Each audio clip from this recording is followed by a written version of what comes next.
Greetings, everyone, and welcome to God Save the King.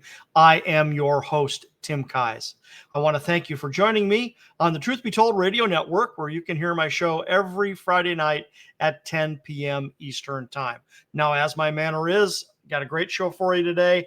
I'm very excited about today's show because we are very simply going to do a movie review. I am going to review the movie Mary, which is pretty sure is a Netflix original movie. You could probably only find it on Netflix, simply entitled Mary, about the life of Mary, the mother of Jesus. So I watched this movie and we're going to talk about it. It's really just that simple. We're going to review this movie. Now, obviously, that means there are going to be spoilers. So this is your official spoiler alert. There's not just going to be spoilers. It's going to be all spoilers. From the minute I open my mouth until this episode is done, I'm going to tell you everything you want to know about this movie. So if you want to watch the movie first, then go watch the movie first.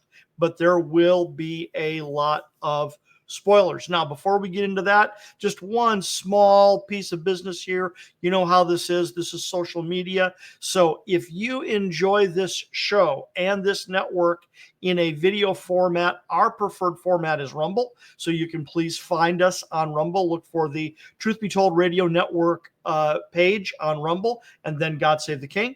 If you like a podcast, we are up to 17 or 18 major podcast platforms now. You can simply go to the Truth Be Told Radio Network website, click on the podcast tab, and then that will take you to a page full of icons that will take you to the podcast platform of your choice, where you can select the platform you like and whether you want to download or be notified or all that stuff to get the podcast delivered straight to you. And then finally, if you prefer a radio format, in other words, simply an audio only format, then simply go to the Truth Be Told Radio Network website and click on the big Listen Live button, or using a smart device, your phone, your Google device, et cetera, you can say, hey, Google, play Truth Be Told Radio Network, et cetera, and there you go, right? Okay. Now, one last little piece of business here. If you are a follower of the Truth Be Told Radio Network, please be aware that we're going to be playing Christmas music beginning at noon on December 24th and then going through midnight December 25th. So 36 hours of continuous Christmas music, which is really interesting for me to make a disclaimer and an announcement like that, because if you know anything at all about God Save the King, God Save the King is about the nativity. Now, I talk about other subjects from time to time, but primarily God Save the King is about the nativity. It's been an ongoing biblical research project for me for close to 40 years. And my goal, very simply, is to tell the nativity story the way it really would have happened. And now that is in contrast to the traditional nativity story. And unfortunately, that's because the traditional story has kind of taken on a life of its own. It's frankly become a kind of Christian mythology, and it just kind of lives out there all by itself, where every year at Christmas time, you can anticipate Christmas cards, Christmas carols, Christmas pageants, et cetera, and this nice, neatly packaged nativity story as part of the Christmas holiday season. Where, well, if you know anything at all about my show, if you've watched it before, if you've been to my website, that's not what I'm about. I'm about the accurate birth of Christ, which did not occur on December 25th. And that one fact alone starts a chain reaction that when you correct it, when you take that fact and then you correct the birth date, that one thing alone will start a chain reaction that will result in changing all these other details about the story that you did not know were the case. Very interesting. Very, very, very interesting. So now what we're going to do tonight is we're going to be looking at a movie that gives us some author, right, wrote this movie. I'm don't know who. I didn't bother finding out who wrote this and directed it and stuff like that. But someone did, and they're telling the nativity story the way they understand it, the way they see it, the way they understand it. And that, of course, brings up a very important point that I've addressed in many episodes, which is that genuine historical research is difficult. Okay. And that's very simply for a couple of reasons. Number one is that the evidence is almost always fragmentary, right? So number one, that means especially the further back you go, if when you're looking at something in ancient history, the evidence is almost always fragmentary. And then also all of your evidence has to be critiqued for bias, because not all evidence is unbiased. And that's legitimate. That's a legitimate concern, is you may have evidence that has a biased point of view. One of the examples that I point out very, very frequently, because it's a book that was written in the same general time frame that we're talking about here. I love using this example, is that when Julius Caesar was campaigning in Gaul, he wrote a book about those experiences, but they were also letters that were written back to Rome. And it is widely recognized by a lot of scholars that Julius Caesar's commentaries on the Gallic Wars contains a lot of propaganda. So in other words, he was writing what he believed people want to hear, not necessarily this objective historical observation, right? And that's something we need to remember, is that history has not always been about the study of history has not always been about historical observation. Frequently, it has meant to tell the story you want people to hear. That's true, but that's true from all perspectives. No one's got a monopoly on it. I'm always very suspicious when someone goes, well, history was written by the people who win wars. Well, generally that's true, but also not always, right? So you can have a biased position anywhere in a historical thing. So the point being is that genuine historical research and truly being objective about examining the evidence to really try to find out what happened is really quite difficult. It's really, really quite difficult, because frankly, a lot of historical research is not, number one, formulate a hypothesis. Number two, examine your evidence objectively. And then number three, prove or disprove your hypothesis. That's the way it should be. But most historical research is not like that. A lot of historical research, frankly, is number one, formulate a bias. Then number two, examine your evidence through the colored viewfinder of your bias. And then number three, tell the story you wanted to tell, right? That's unfortunately is a lot of so-called historical research. Formulate a bias, find what you want to find, tell the story you always wanted to tell anyway.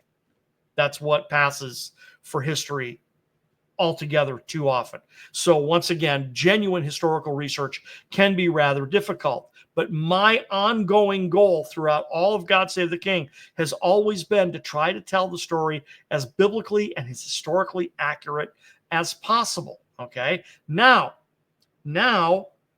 let's talk about this specific movie telling the story of Mary. Now, it's not just the story of the nativity, although that plays a significant piece in the story near the end, of course, but this is really supposed to be about Mary, right? Well, here you go. Telling the story of the real Mary may be the most difficult part of God Save the King. So if historical research is difficult all by itself, now we've encountered one of the most difficult pieces of the puzzle there is. And that is because there are so many dogmatic opinions out there about Mary, right? There are dozens, hundreds, thousands of dogmatic opinions about Mary, and people who will just not be convinced otherwise that maybe she wasn't exactly like you think. Now, I have to give a disclaimer here. I have to go into my caveats and provisos and give a disclaimer about Roman Catholicism. I am not a Roman Catholic. Okay. And I am not a huge fan of Roman Catholicism, the system.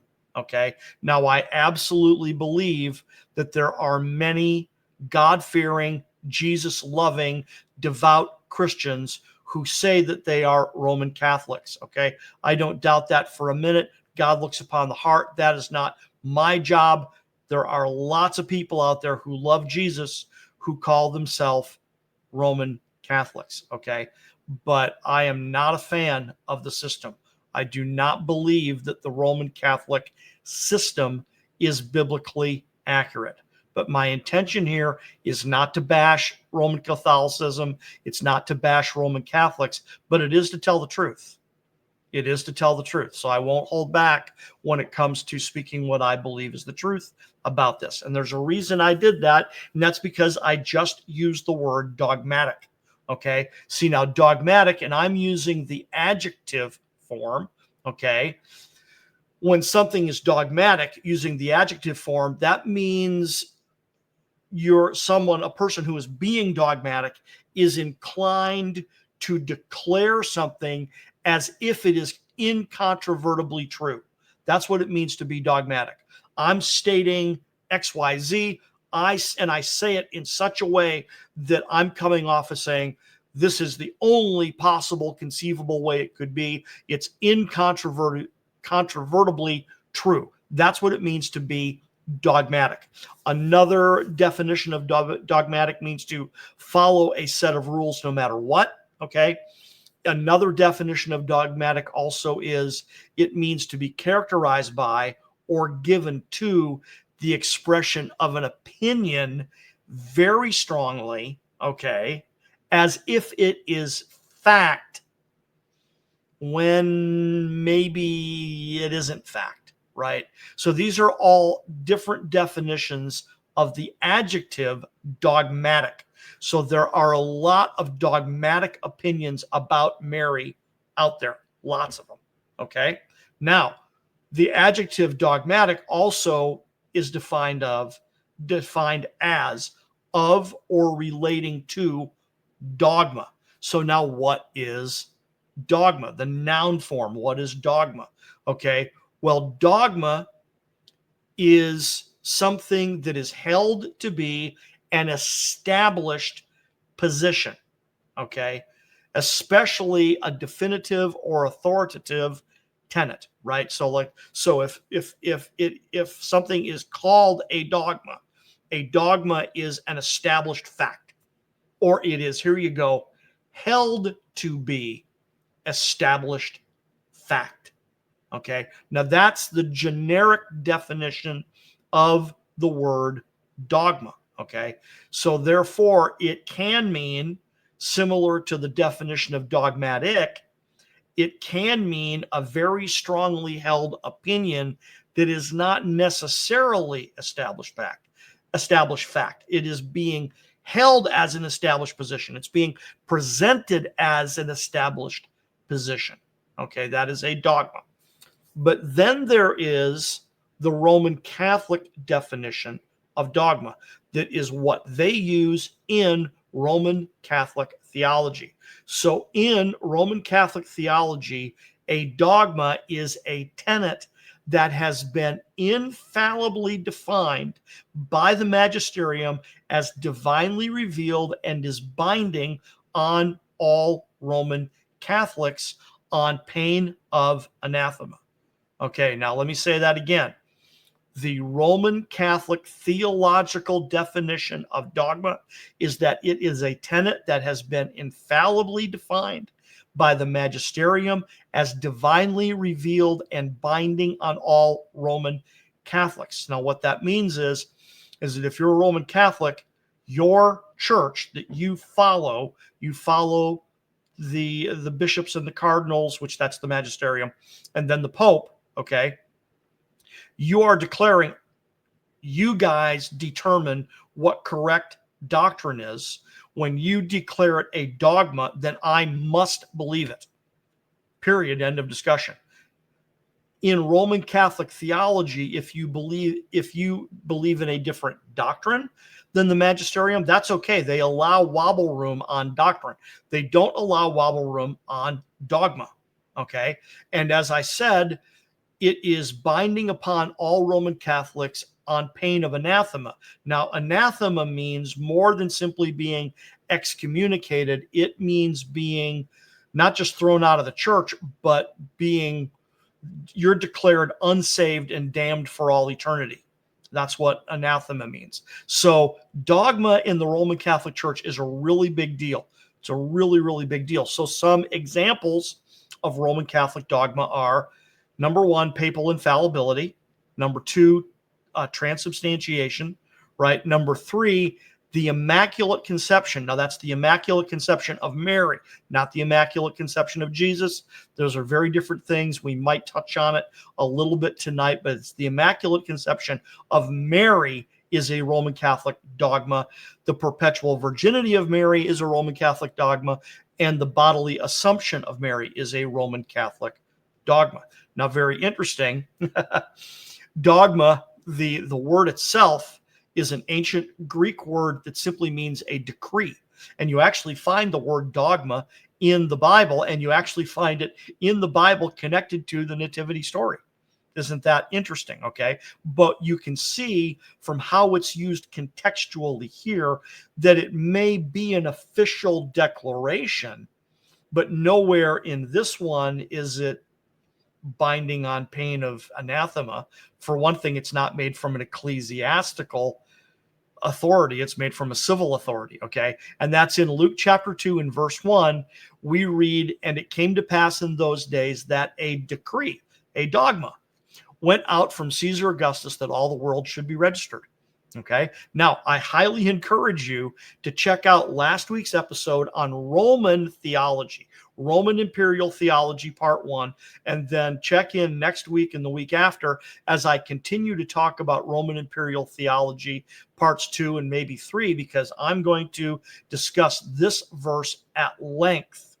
Okay. Because there is such a thing as Roman imperial theology. And I mean the Roman Empire, their theology, what they believed about the gods and things like that. It's extraordinarily provocative in light of God Save the King. Okay. So now, those are my caveats and provisos. There's lots of dogmatic opinions out there about Mary. And that is what makes telling the story of the real Mary very difficult, precisely because there are so many dogmatic opinions out there, and the fact that the story of the real Mary of the Bible has been hijacked by theological controversies. Okay? It really has. It's hard to get a bead on what would Mary really have been like. Okay, now here we go, because we're going to start looking at the movie Mary that is on Netflix.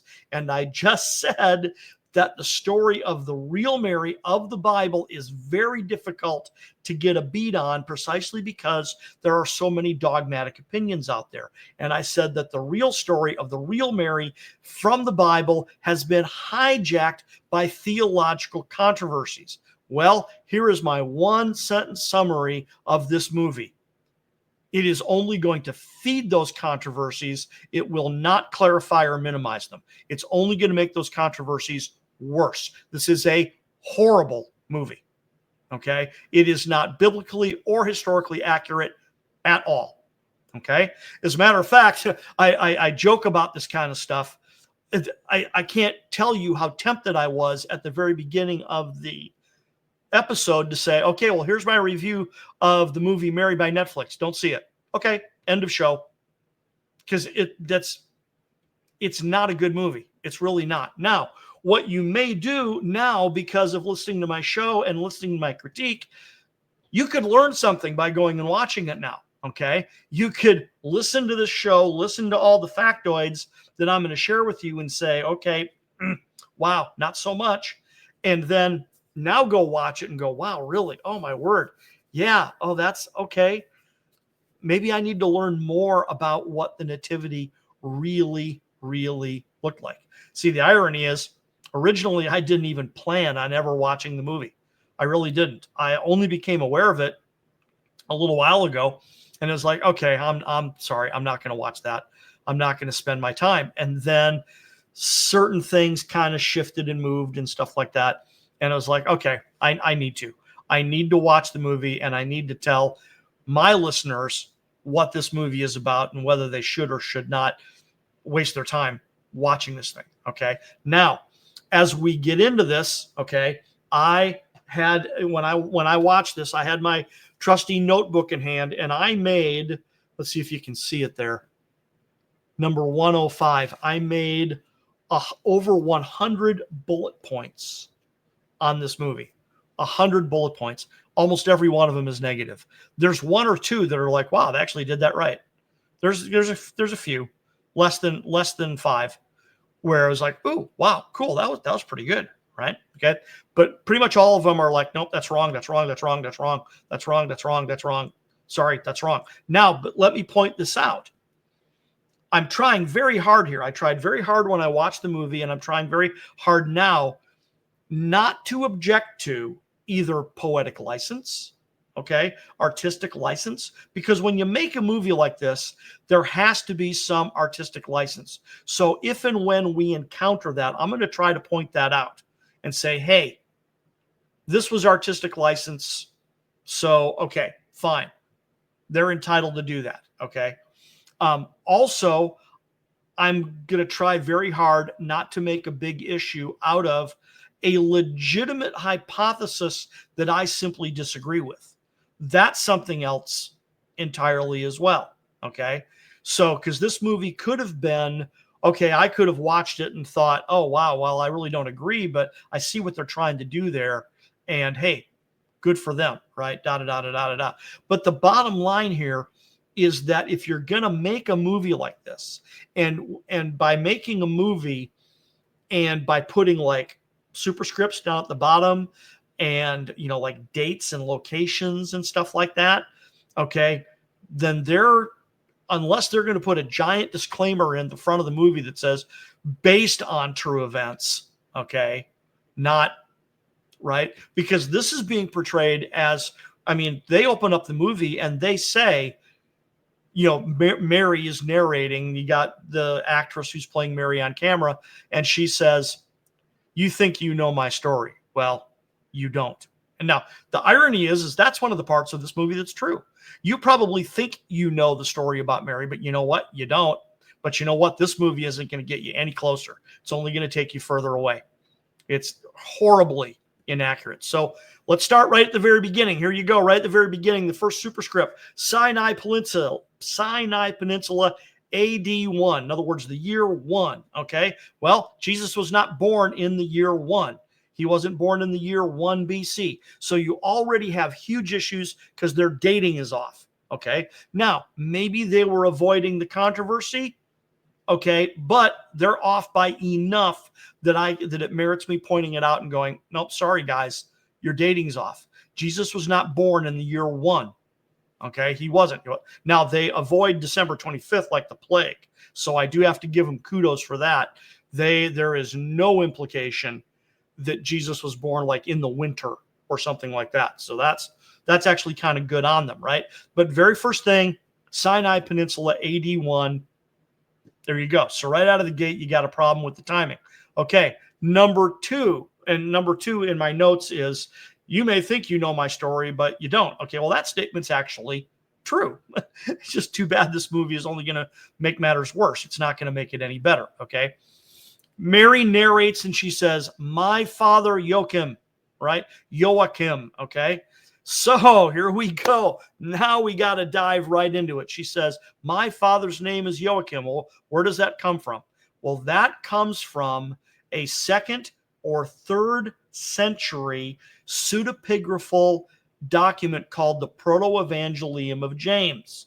Okay. Now, and I've talked about the Proto-Evangelium of James in other episodes, so I don't want to overemphasize this point, but we do need to cover it briefly for those of you out there that aren't aware of this yet. The Proto-Evangelium of James was written no earlier than 150 AD. It was probably written right around 200 AD.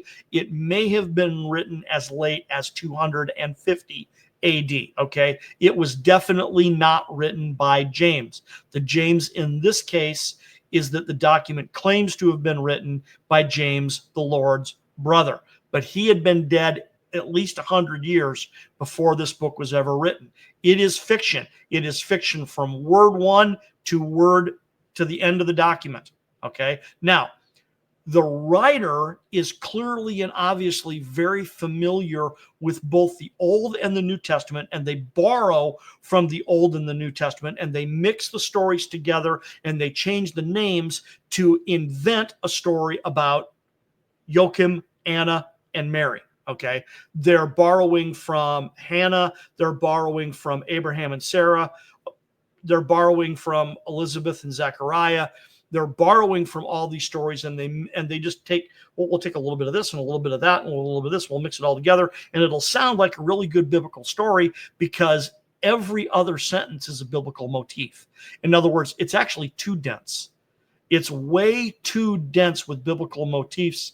You find yourself going, wow. Okay. So a lot of the information in this movie comes from the Proto-Evangelium of James, which is a pseudepigraphal book of fiction written in the 2nd or 3rd century AD. It is not an eyewitness account. It was not written by a Jew or by a Christian of Jewish background. The topography is bad. The geography is bad. It's loaded with errors. Okay. So, but nonetheless, a lot of the information in this movie, that's where it comes from. Okay. When it was in its early history, the document was soundly condemned. The Pope even said, no Christian should read this. And then ironically, hundreds of years later, that's when people started to pay attention and started to say, oh, look at this, blah, blah, blah, blah, blah, blah, blah, blah, blah. Okay. All right. Now, next thing, we're only 2 minutes into the movie, right? 2 minutes into the movie, there's a superscript that says Judean desert, 18 BC. So this presumably is when Anna, Mary's mother, gets pregnant.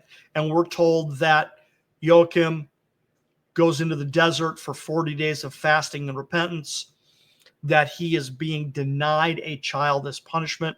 This is all right out of the Proto-Evangelium of James. Okay. That's where it comes from. There's absolutely no reason to believe it's factual. There's no corroborating evidence of any kind. It contradicts the biblical record. So you got huge problems right here. Okay. Now we are told in the Proto-Evangelium and in the movie that Mary's father's name is Joachim and her mother's name is Anna. Okay. Now, in the Bible, okay, Matthew's infancy narrative focuses on Joseph's role and perspective, and yet it records Mary's genealogy. Luke's infancy narrative focuses on Mary's role and perspective, and yet it recounts Joseph's genealogy. Okay? Now, in the genealogy in Matthew, which is Mary's genealogy, now take note, both genealogies record that both Joseph and Mary are both descendants of David. And that is critical because that is it is so important to the real story of bringing forth the Messiah, a Davidic king. It's extremely important, okay? But in the Matthew record, we get this really interesting statement, okay, that is confusing because we are told that in Matthew chapter 1, verse 16, and Jacob begat Joseph, the husband of Mary, of whom was born Jesus, who is called Christ. And by the way, if you hear me wheeze a little bit there, still getting over this bronchial thing. So Please excuse me if I cough. I'll try to mute.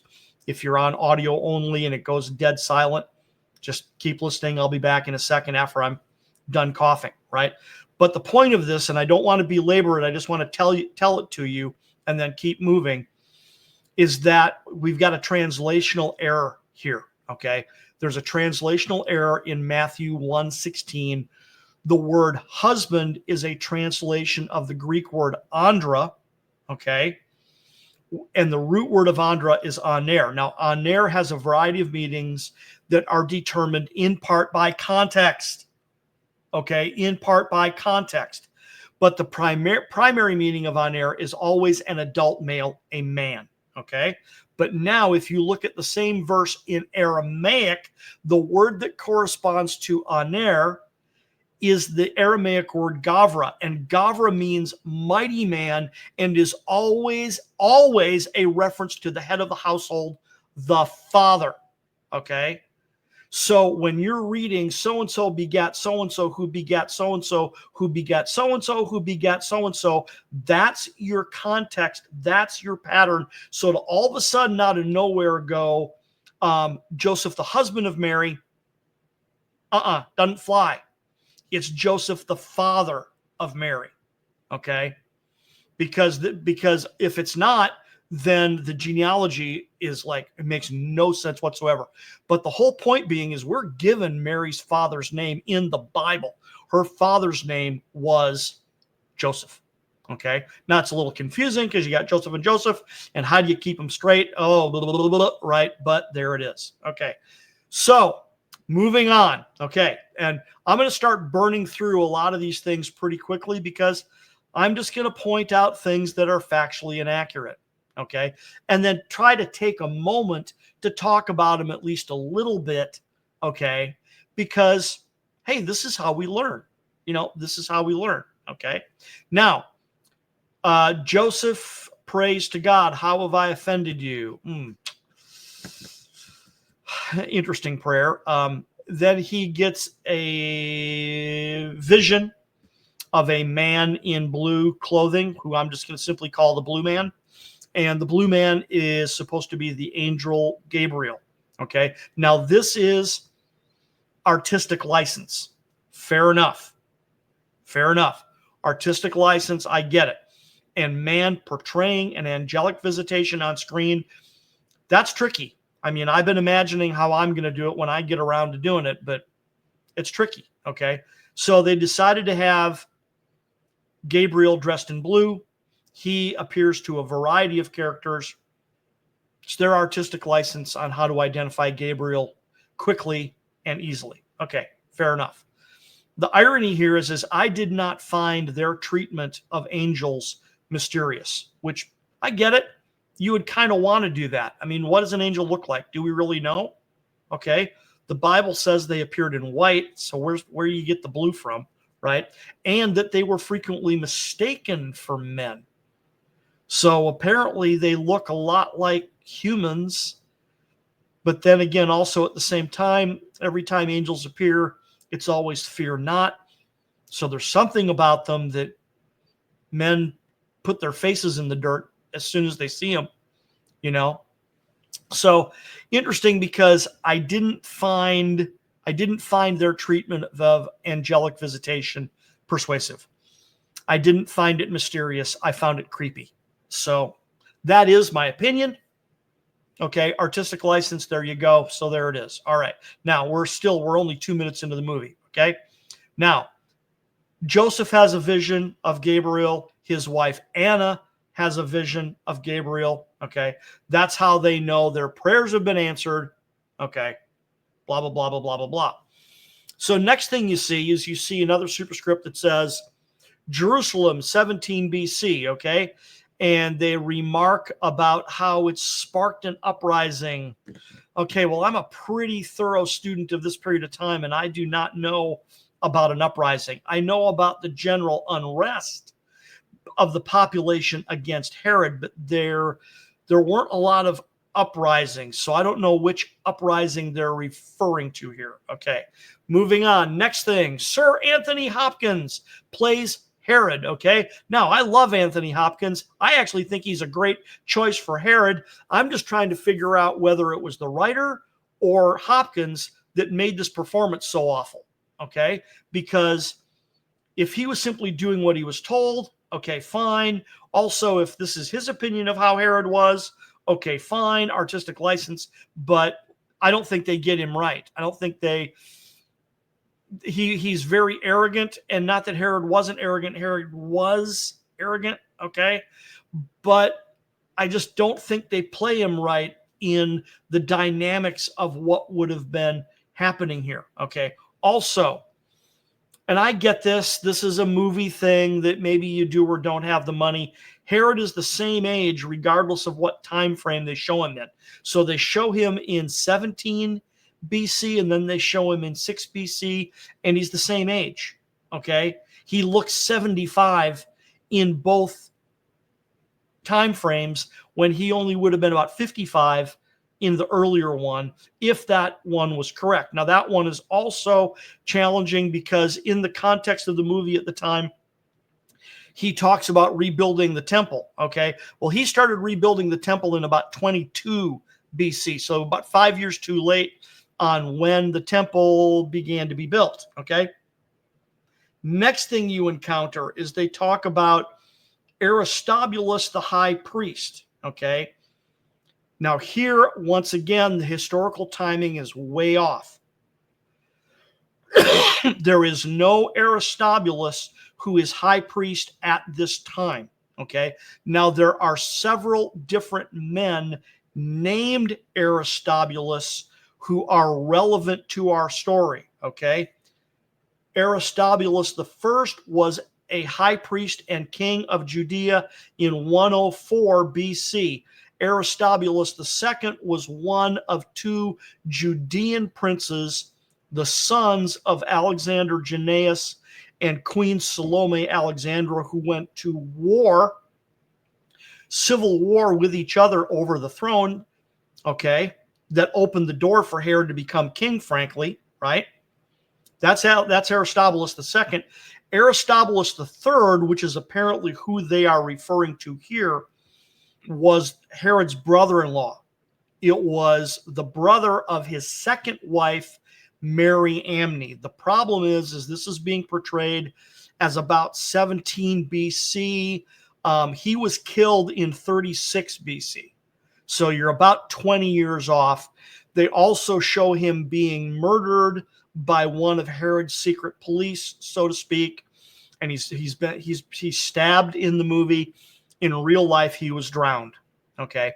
And he was probably drowned at Herod's order, okay? And he was a candidate for the high priest, which appears to be kind of what they're referring to here, right? And they show this scene with another superscript that says Aristobulus Synagogue outside Jerusalem. I have no idea what they're talking about. Aristobulus never would have had a synagogue outside Jerusalem at this time, unless this is someone else named Aristobulus entirely. But they're portraying it as Mary Amne's brother, which is historically accurate. It's just that he's been dead for 20 years. Okay, so now, and there's a conversation with Mary Amne again. Historically, the time, Aristobulus has a conversation with Mary Amne, right? Again, the historical timing is way off because Mary Amne's been dead for 12 years as well, right? They're both dead and gone. Okay, it's man, you talk about bad. Okay, Herod has a conversation with Mary Amne in the movie. Okay, once again, timing wise, she's already dead. Now he kills her in the movie. He murders her in the movie by stabbing her. As far as I know, once again, I'm pretty historically aware of this day and time. He had her executed. I don't think he did it himself because he was desperately in love with her, infatuated with her. I can't imagine he could have done it with his own hand. Okay. And that brings up a very interesting point. None of Herod's other wives or children are mentioned ever in this whole thing. Not once. Right. And did I mention that Aristobulus was drowned? Okay. He wasn't stabbed. He was drowned. Okay. Herod murders Mary Amne by stabbing her. Here's an interesting thing. Mary is always Mary, Mary, Mary, Mary, Mary, Mary, Mary. Okay, now again, that's artistic license. But once again, her real name probably was Miriam. Okay, so if you're going for some accuracy here, you might want to try to do that. Okay, all right. So anyway, they mention here's a funny one. They mention Nabatean raids, which might be accurate. I'd have to go check. They mention Pharisee discontent in the prosperous hillside areas of Jerusalem. Well, that's interesting because, yes, the Pharisees would have been very discontent. Make no mistake about that. But the Pharisees weren't necessarily the prosperous ones. That's the Sadducees. The Sadducees were the aristocracy. The Pharisees were popular.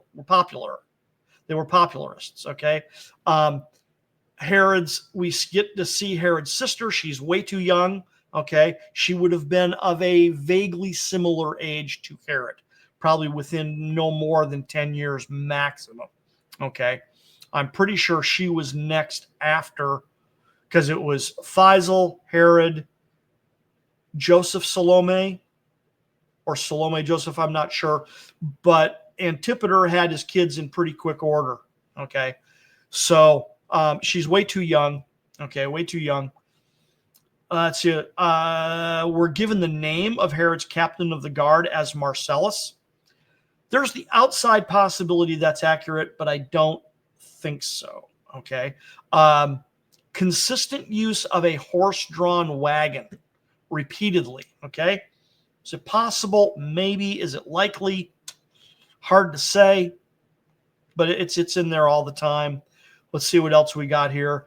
So they fast forward to the temple, Jerusalem, 6 BC. Mary's about 12.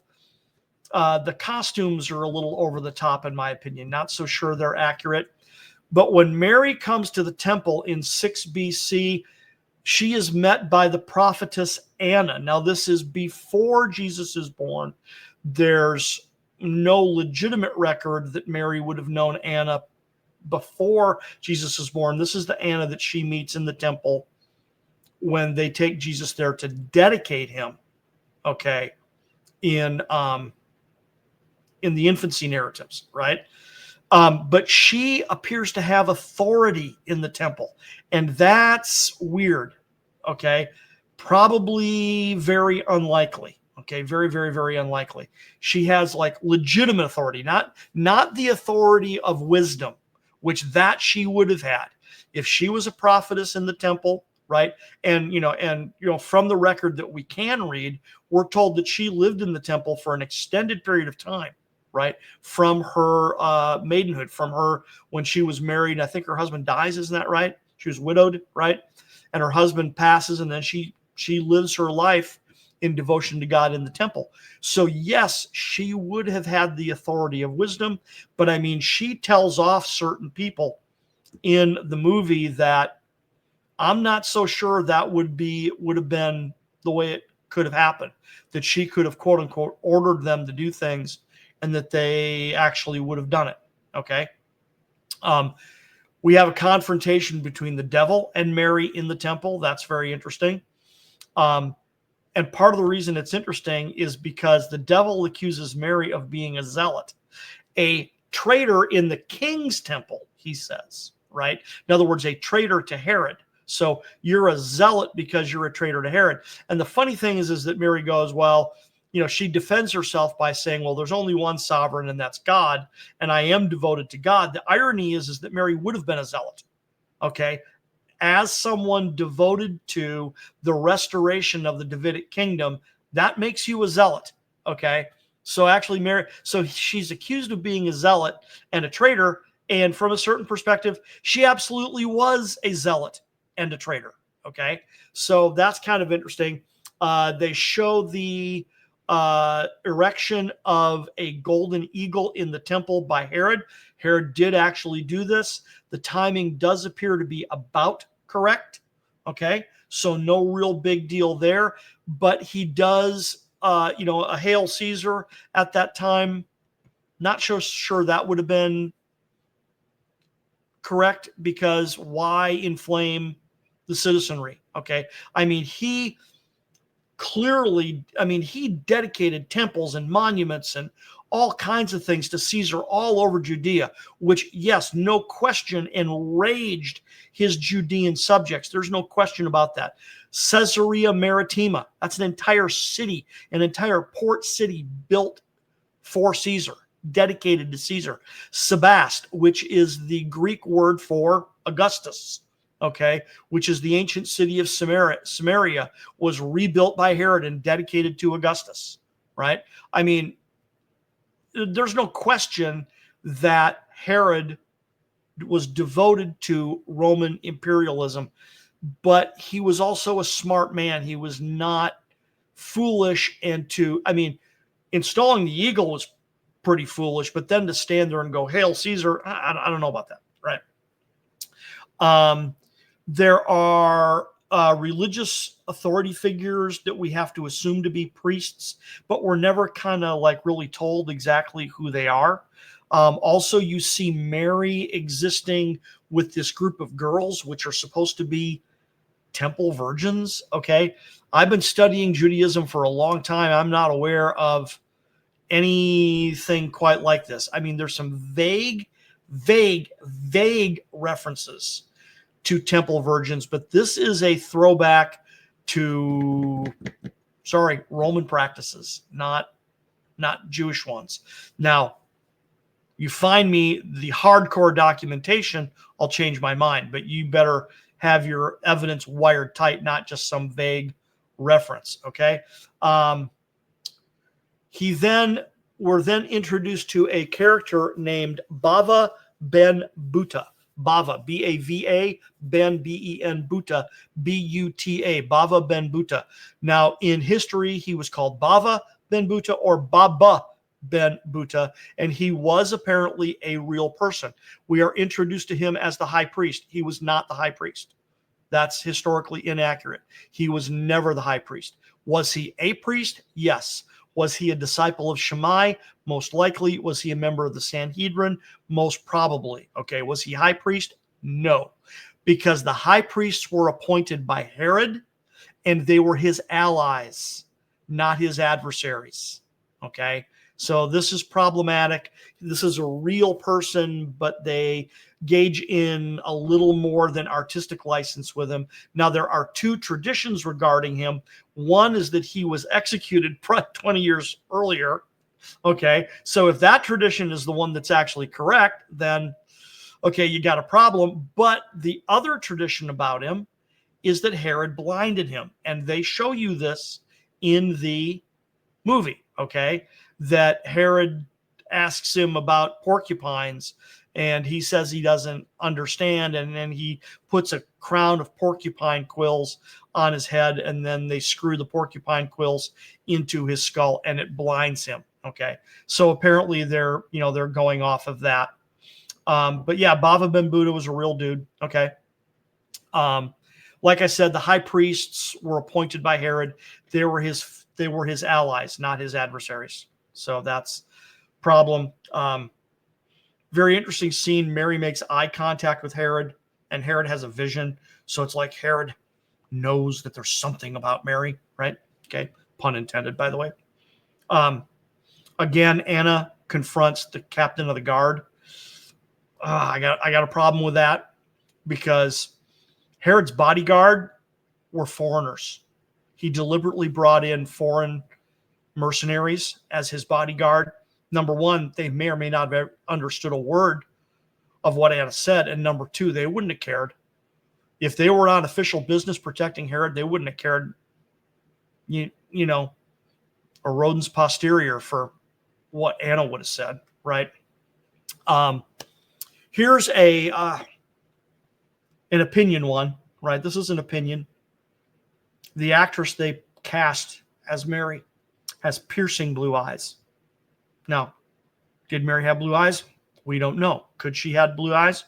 Possibly. Is it likely that she had blue eyes? No. So it's these things, and they keep adding up and adding up and adding up, right? And when we first meet Joseph, he's having conversations with his buddies,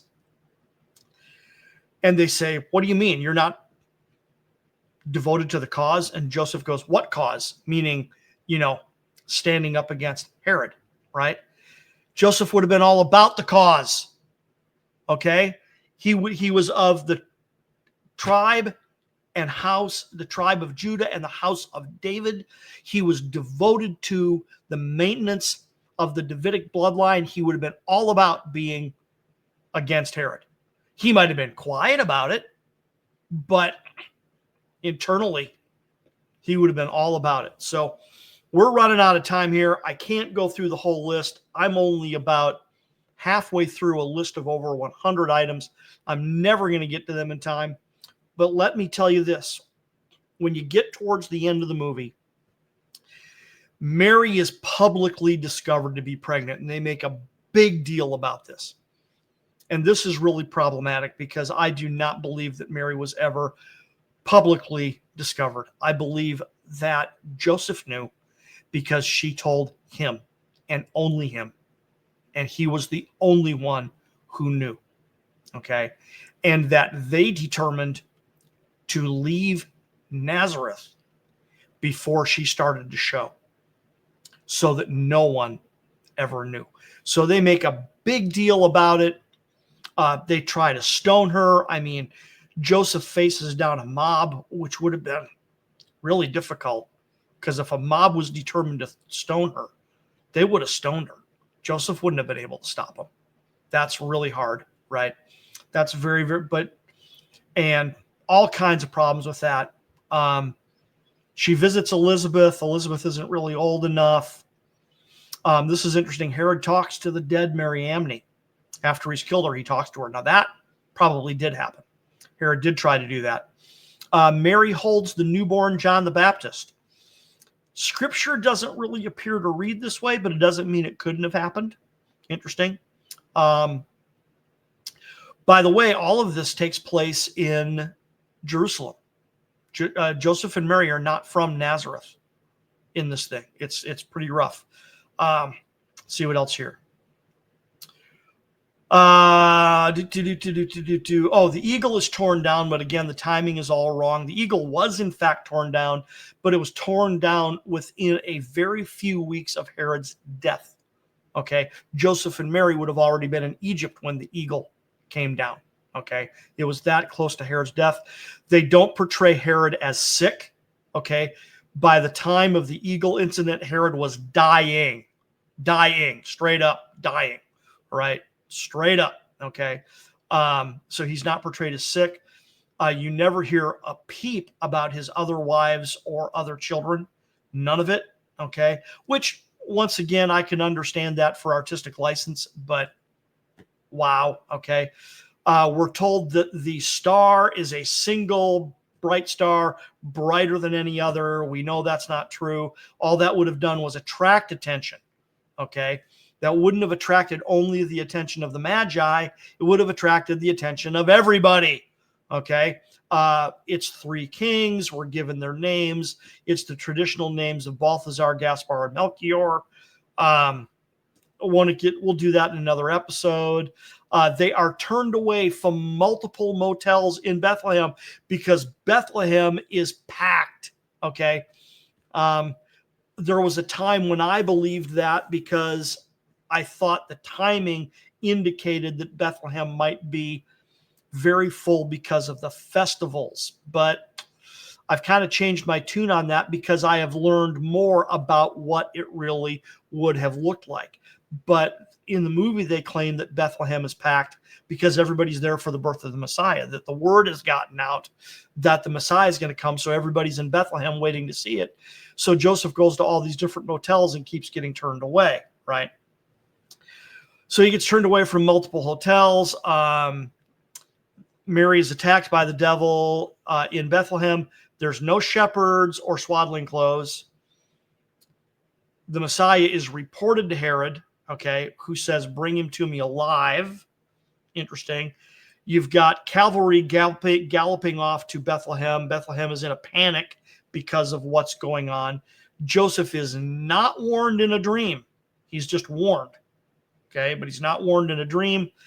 Another horse-drawn wagon. The cavalry misses them by minutes as they leave to get out of town, but they do catch up with them.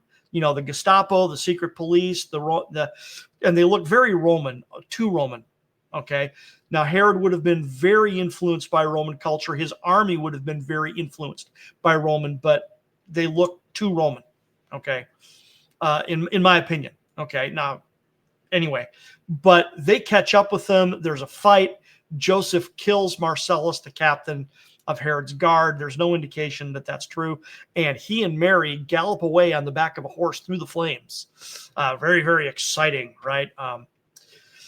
Dozens of babies are brought to Herod. Gabriel appears to Herod, and then they have to go back to the temple. They're on their way to Egypt, and they turn around and they go back to the temple for the dedication. And that's because the chronology is just awful. It's just the chronology is way out of whack. And then the final thing I'll mention is the fact that they do bring him back to the temple for the dedication, where he meets Simeon finally, which is actually in scripture. And that was actually not too bad. It was okay. So anyway, we're out of time, ladies and gentlemen. I do got to wrap it up here. I want to thank you for joining me on God Save the King on the Truth Be Told Radio Network, where you can hear my show every Friday night at 10 p.m. Eastern Time. We've been talking about the Netflix movie Mary and whether it's worth watching or not. Well, watch it if you want, but it's not biblically or historically accurate. It's not going to help you understand more of what the nativity really would have looked like. For that, please join me again on God Save the King, where that's what we're all about, telling the nativity story as biblically and historically as accurate as possible. God save the King.